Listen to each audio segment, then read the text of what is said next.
جب مدینہ بھوک سے کانپ رہا تھا تو ایک شخص نے اپنا سب کچھ اللہ کے نام کر دیا۔ وہ تھے حضرت عثمان غنی رضی اللہ عنہ۔ رمضان المبارک کا مہینہ تھا۔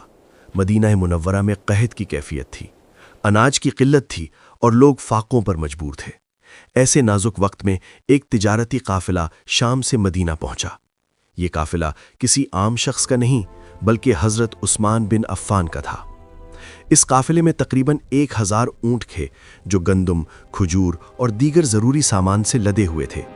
جیسے ہی تاجروں کو خبر ہوئی، وہ دوڑتے ہوئے حضرت عثمان کے پاس آئے اور کہا، ہم آپ کو اس سامان پر 2 گنا نفع دیں گے۔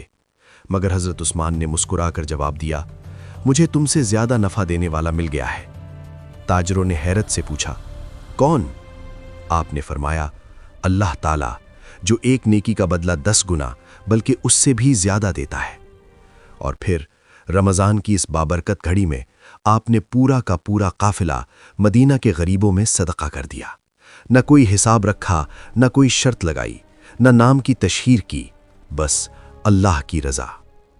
ایک اور سنہری واقعہ۔ مدینہ میں پانی کی شدید کمی تھی۔ ایک یہودی کے کنویں کا پانی مہنگے داموں ملتا تھا۔ اس وقت بھی حضرت عثمان بن عفان نے وہ کنواں خرید کر مسلمانوں کے لیے وقف کر دیا۔